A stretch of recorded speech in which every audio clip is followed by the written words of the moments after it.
Hey there, and welcome to Tales by June, where hearts break, heal, and sometimes seek revenge. Let's begin today's story. I wasn't born into glamour. My real name is Claire Dawson. I grew up in a small, two-bedroom house in rural Oregon. My dad worked long hours as a mechanic. My mom waitressed at a diner where the floors were always sticky, and the jukebox played the same tired songs on repeat. We didn't have much, but we had each other. And dreams. Dreams that felt too big for a town that had one traffic light and a movie theater that hadn't updated its posters since 1996. I was 8 when I first stood in front of a mirror and pretended to win an Oscar. Holding my mom's hairbrush like a golden statue, I'd thank imaginary directors, tear up at the pretend applause, and curtsy to an invisible crowd. My mom would laugh and say, "You were born for the screen, baby girl." My dad, on the other hand, worried. He wanted me to be a nurse or a teacher. Something real. Something safe. But I was stubborn. Always have been.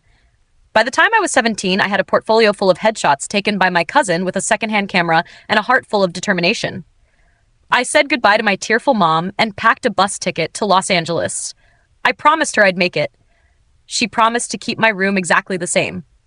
And then, life changed. The struggle was real. Crappy auditions, sleazy casting agents, rejection emails that didn't even spell my name right. I slept on a friend's couch for months, took waitress gigs, did background work on sets where no one even looked at me. Then came the break. One commercial, a bottled water ad, went viral. Suddenly, I was the girl with the eyes. That led to a role in an indie drama. Then came award nominations, covers, contracts, my face on billboards.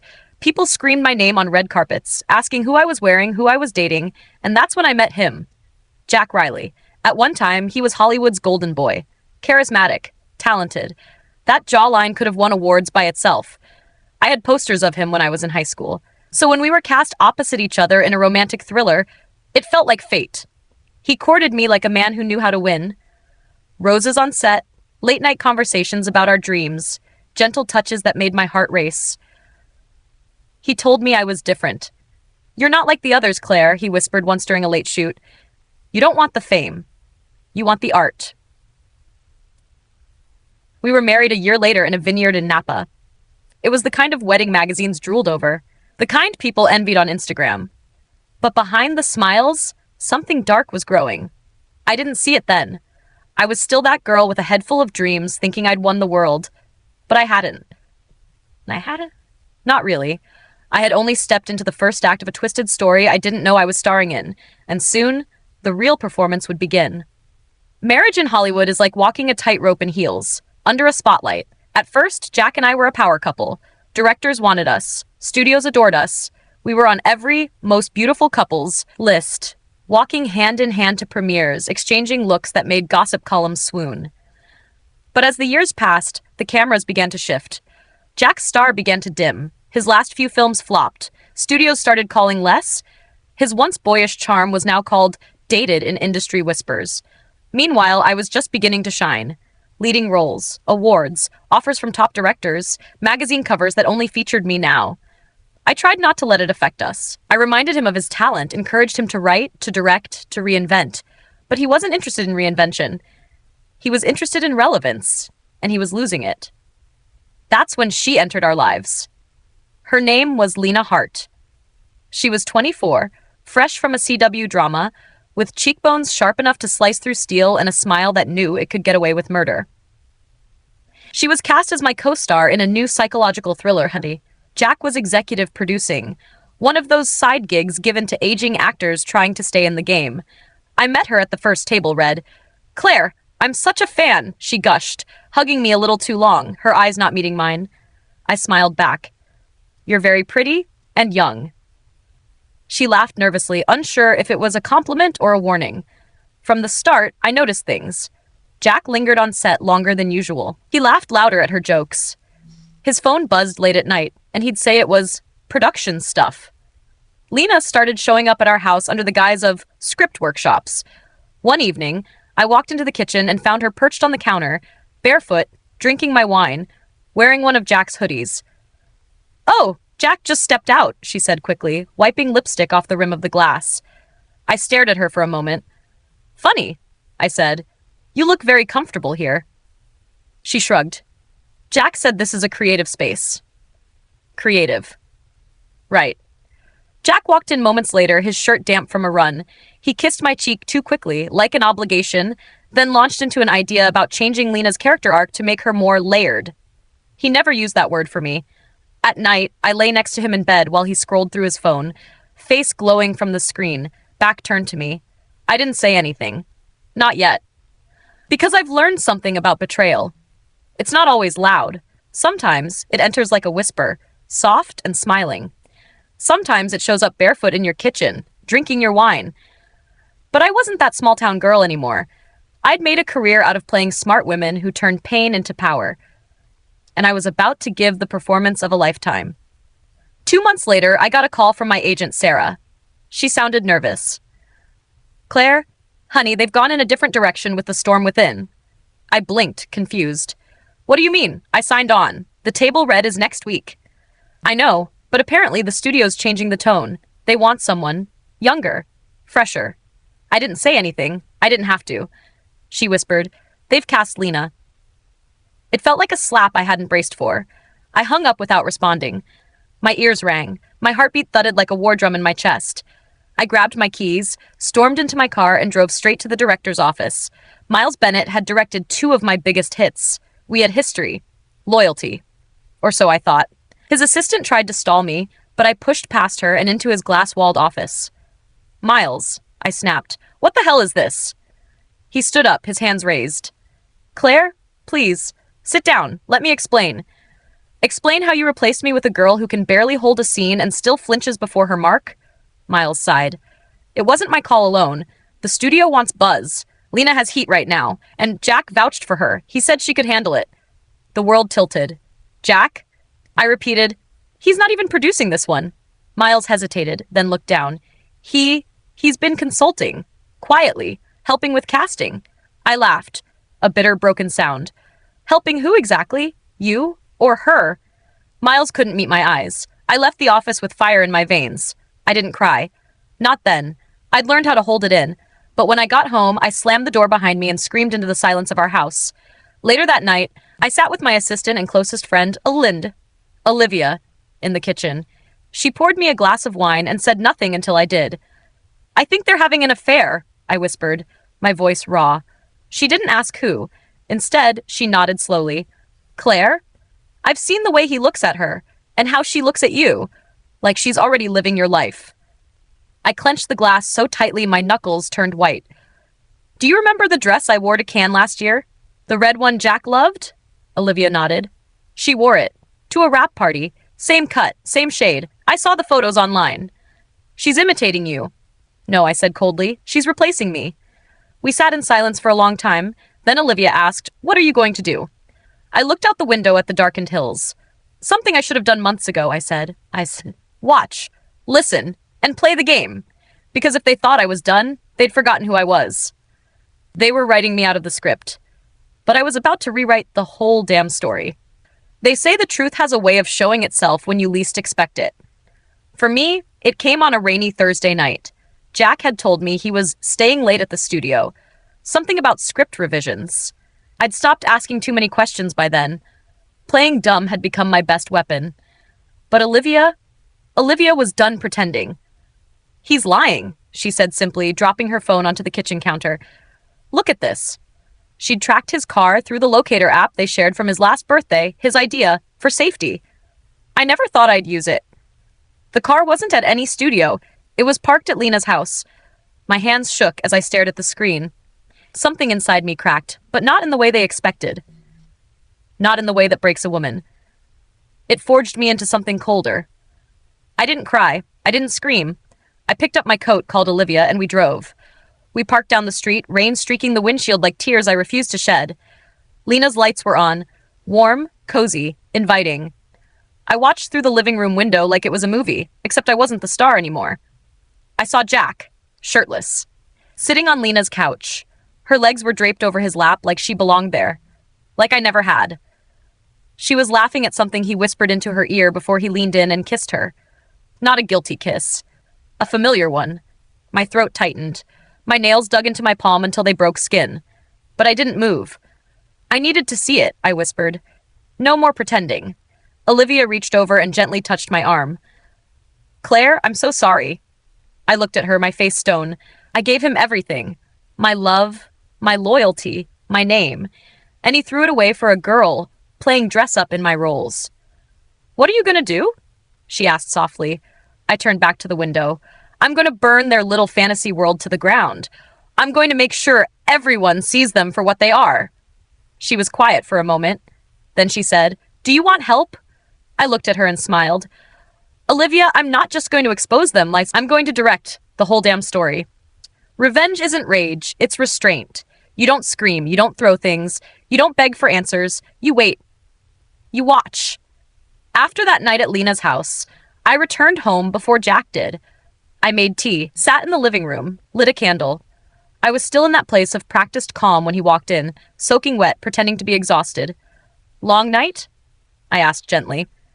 He blinked, surprised. Yeah, rewrites took forever. The director's a mess. I sipped my tea. You should have called.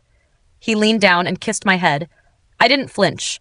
That night, while he slept next to me, peaceful as if he hadn't torn our vows to shreds, I stared at the ceiling, not thinking, calculating. The next morning, I called Olivia. We need proof, I said. Something undeniable. She nodded, already on the same page. You want video? Photos? Screenshots? All of it, I replied. We'll build a file. Every text, every meeting, every fake excuse.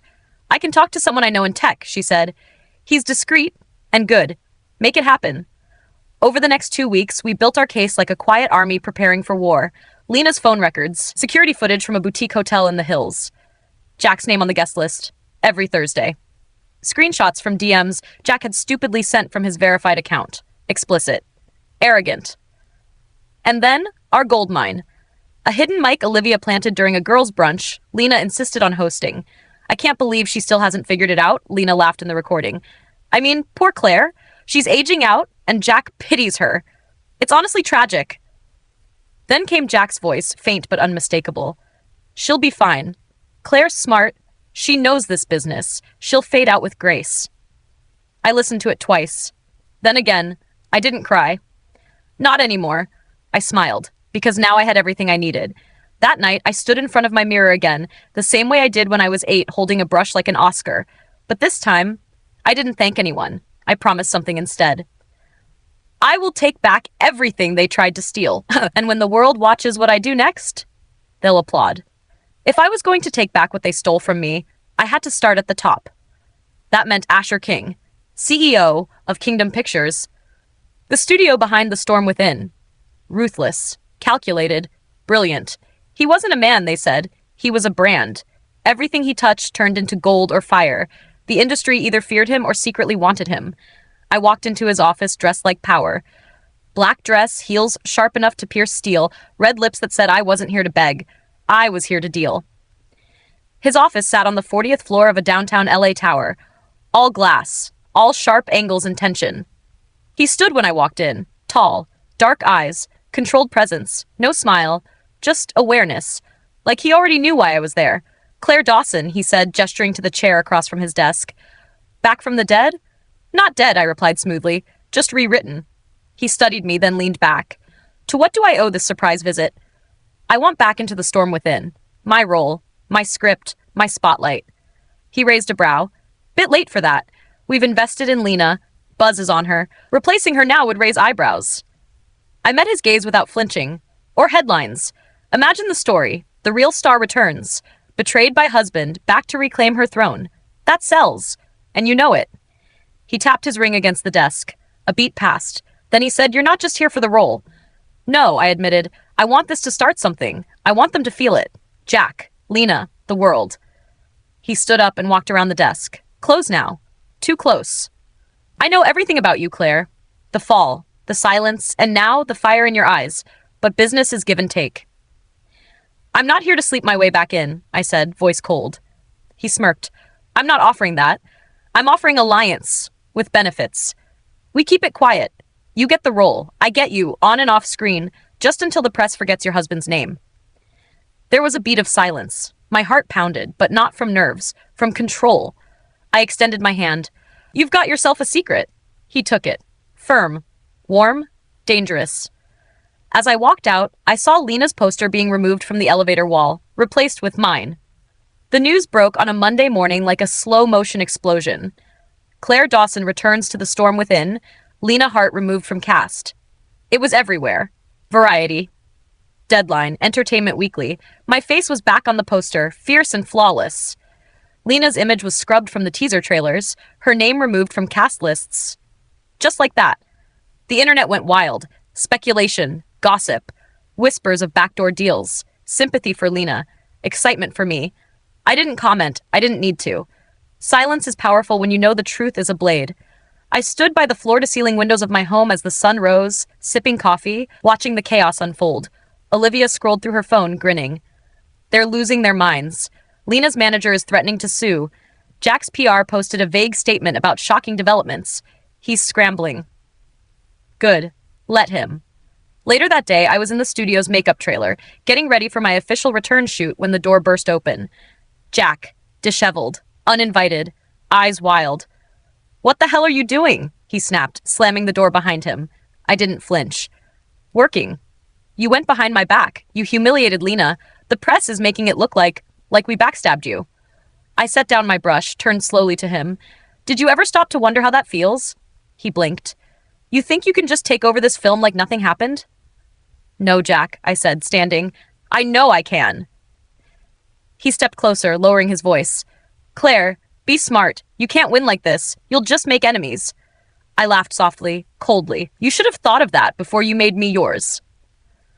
For the first time since our marriage began to rot, I saw something in his eyes I hadn't seen before. Fear. He didn't recognize the woman standing in front of him anymore. And that was the point. He left without another word. That night, I found myself in Asher's penthouse. It wasn't planned. I just drove there.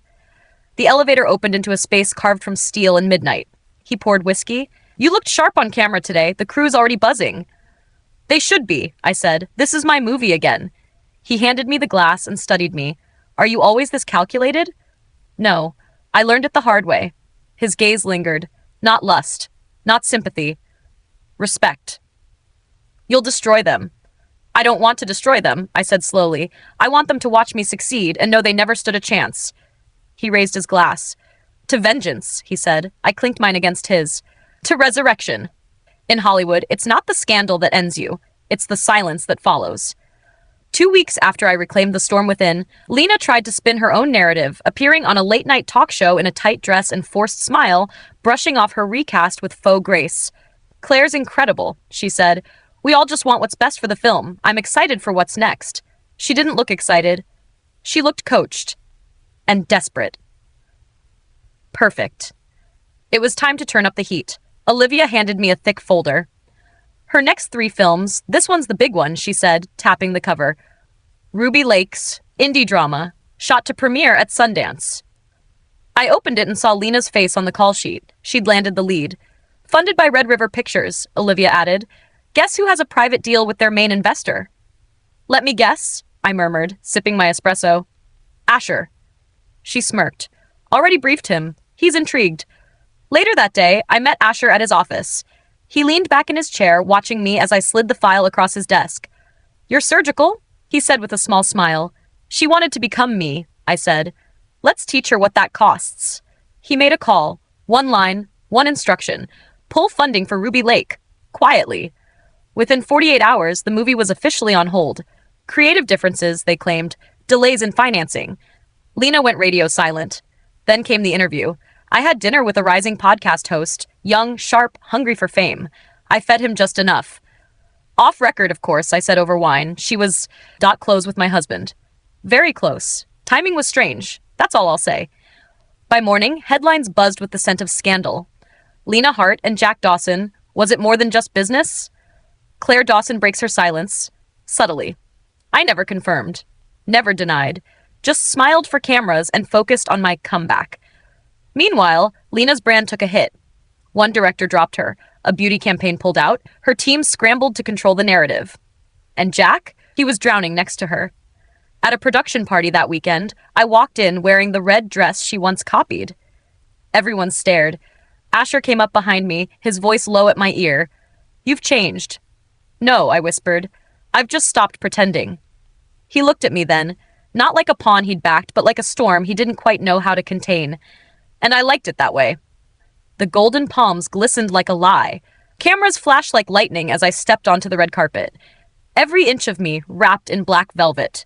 A slit up the thigh, red-soled heels, diamond cuffs, and the look of a woman who had nothing left to lose because she'd already won. Jack and Lena arrived moments after me. Photographers shouted their names. She clung to his arm in an ice-pink gown, smiling like she wasn't shaking underneath. She should be.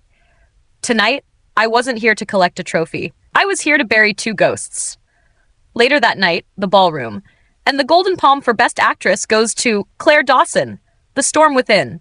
The applause roared. I rose slowly, controlled, regal. Jack didn't clap. Lena's face froze into glass. I took the stage, trophy in hand. The spotlight was warm. The silence sacred.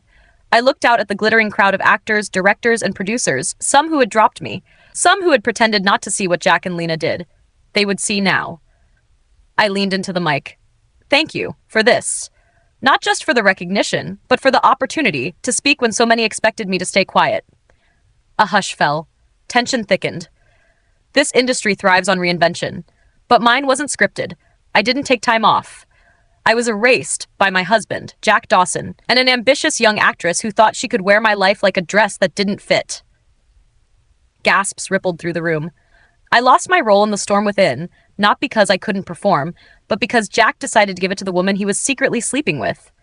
Lena Hart, my understudy, my replacement, my betrayal. I looked toward the control booth. Roll the footage. The screen behind me lit up. Scene 1, my living room, Jack and Lena, half-dressed, kissing, laughing, moaning. Lena's voice, "She's not even that good anymore. People are just used to her face." Scene 2, my kitchen.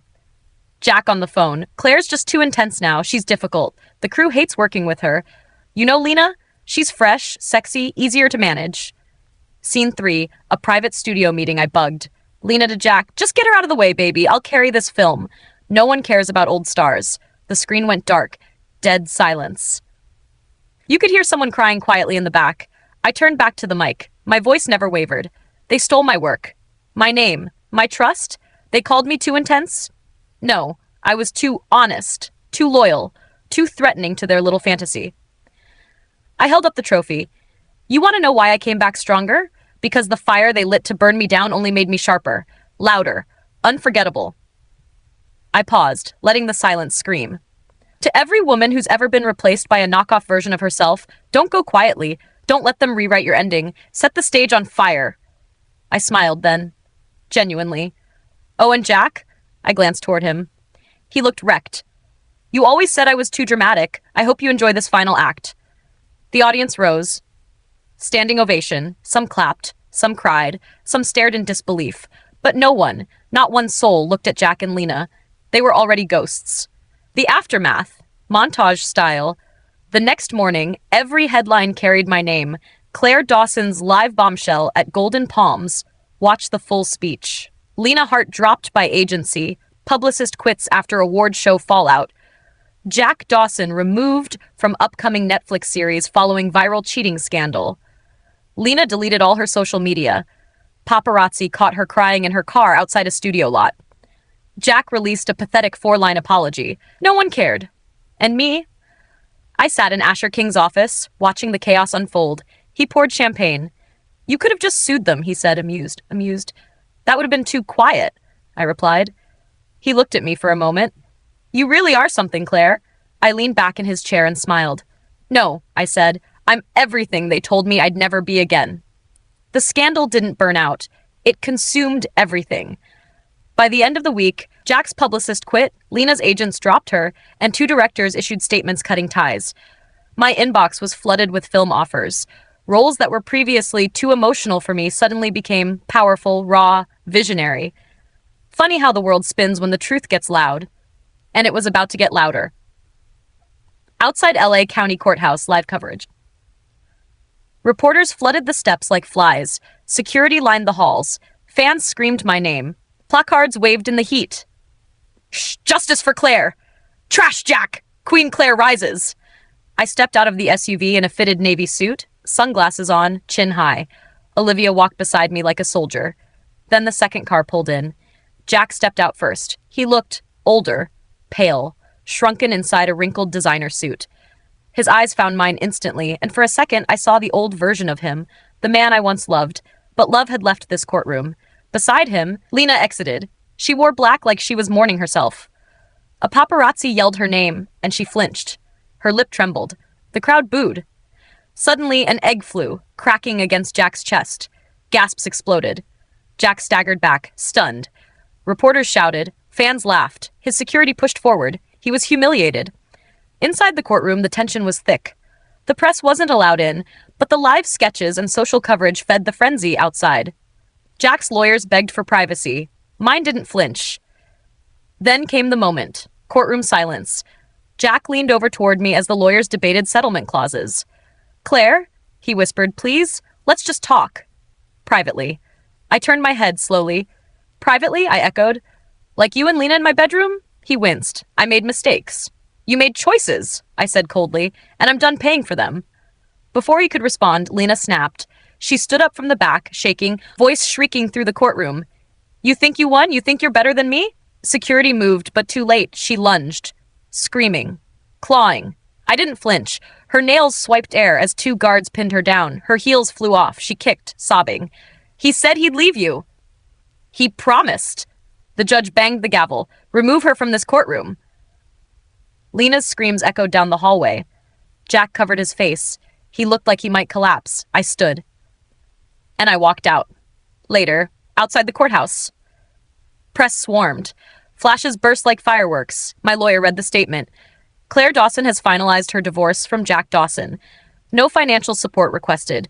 She has declined all alimony. All shared properties have been relinquished. She walks away with her dignity, her career, and her future. I stepped up to the mic. I'm not here for revenge anymore, I said. I got what I needed, the truth, and now I'm free. A woman in the crowd yelled, "We love you, Claire!" I smiled gently. I love me too. Evening. Private rooftop with Asher. City lights glowed below. Asher poured wine, watching the footage of Jack getting egged. You didn't even flinch, he said, laughing. You're terrifying. I'm done crying, I said, curling into the chair. That part of me died the day they betrayed me. He studied me for a beat. And what part was born? I looked at him, eyes fierce. The woman who doesn't need a man to save her, but knows exactly how to burn one down. He raised his glass. To your next act. I clinked his glass. No, I said, to my first act, as me. 6 months later, Italy, Amalfi Coast. The sea shimmered like liquid sapphire. A breeze carried the scent of citrus and salt. I sat on the sun-warmed balcony of a restored cliffside villa, my script resting on the table untouched. The only sound was waves and the occasional rustle of linen curtains behind me. I was starring in The Woman Who Stayed, a film about a woman who refused to be forgotten. Poetic, maybe, but I didn't need the poetry anymore. I had myself. Inside, my phone pinged. Olivia texted, Lena's in rehab. Jack's booked one indie role. You were right. He'll never rise again. I didn't reply. I didn't need to. There was nothing left to prove. Moments later, a familiar voice called from inside. Claire, wine or espresso? I turned. Asher stepped onto the balcony in a crisp white shirt, sleeves rolled, 2 glasses in hand. His tie was gone, but his smile had stayed, quiet, steady, earned. Wine, I said, reaching for the glass. Always wine. He sat across from me, stretching his legs with that effortless confidence only he could wear. So, he said, watching me, you ready for your next role? I nodded. The first one that's truly mine. He smiled softly. You know, I never doubted you, even when you doubted yourself. I didn't doubt myself, I replied, raising an eyebrow. I was just letting the world catch up. We clinked glasses. Below us, the waves crashed gently. Above us, the stars were starting to pierce the sky. For the first time in years, I felt something deeper than triumph. I felt peace.